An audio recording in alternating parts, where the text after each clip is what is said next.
something that hurts. Alice? I'm here to tell you right now, we don't care. Let me tell you something. We don't care. You've been spending time with a new friend? No!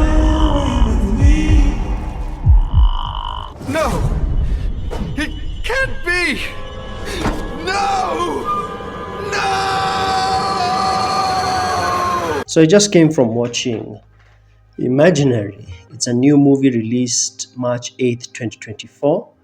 And what surprised me the most is that in the trailer, I saw that it said from the producer who brought you The Black Phone and The Invisible Man. That's what it said in the trailer. But my God, those two movies, The Black Phone and Invisible Man, are much better than this one. So I'm like, what happened? Are you sure it's the same producer or producers or team of producers? Hey, oh boy. Anyway, I'm here to discuss why this movie sucks.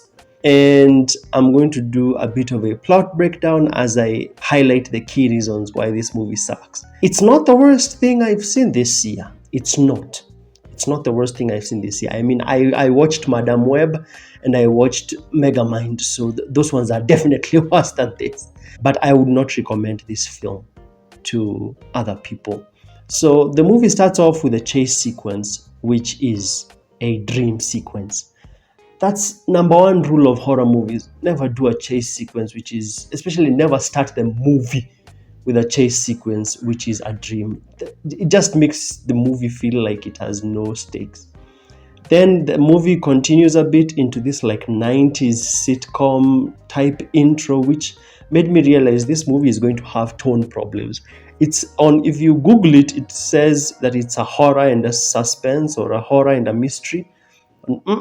It's mostly not. It's mostly like a psychological thriller / slow burn drama, sort of, in my eyes.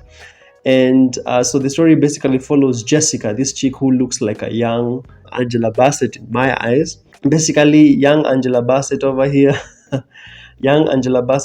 is moving into her childhood home with her husband and her stepdaughters.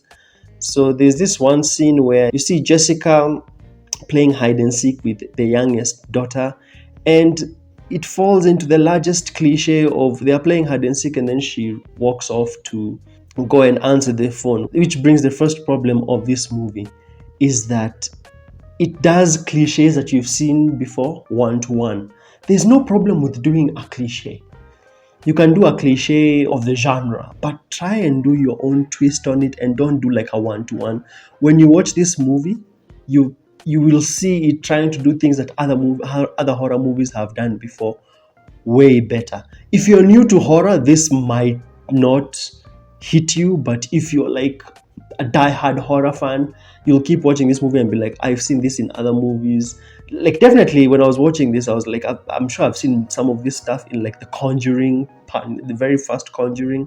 I couldn't help but even think about this animation called Monster House. You remember Monster House, that animation from way back in the day? You remember that animation? Yeah, like the whole haunted house trope has been done by many horror movies, but try and do your own spin on it.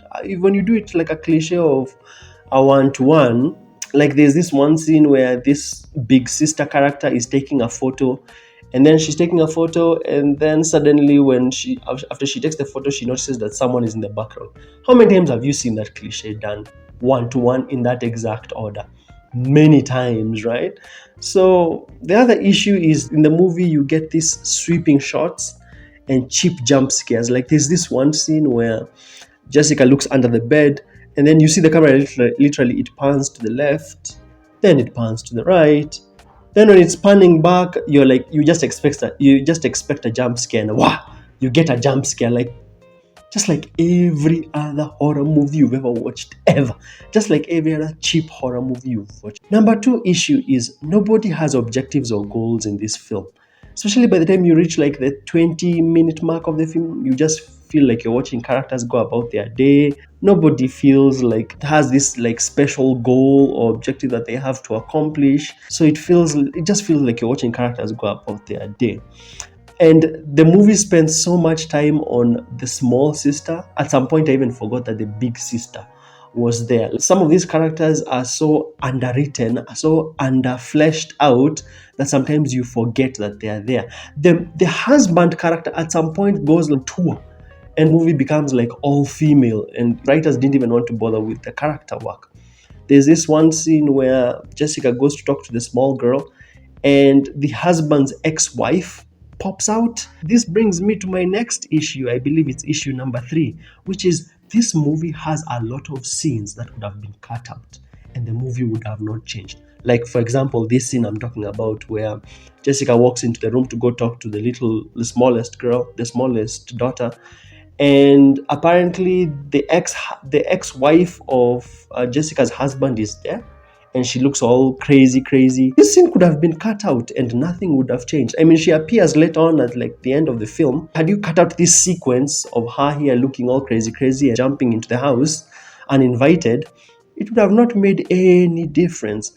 There's also another scene where you have this boy who lives next door. He shows up to hang out with big sister, and they want to take, I don't know, Molly, and it turns out that the Molly wasn't even really Molly, it was allergy medicine, but he's trying to get high, so he ends up breaking this bottle of liquor, and then he goes upstairs to pee and clean up or something, and then this bear that is, you see it in the trailer, this bear starts stalking him. This entire sequence could have been cut out because it doesn't really add to the plot. Other than trying to provide a cheap scare to the audience, it doesn't progress the plot in any way. This is the kind of movie that the pacing is so bad. The pacing is so bad. I think that's the next issue I should point out. The pacing is so bad. You can tell that they had some good ideas here, but the runtime is padded so hard. This movie is way too long.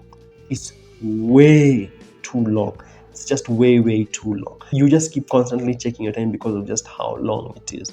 No matter how strong your concentration span is, by minute 50, you will have tapped out. You'll be so bored out of your mind.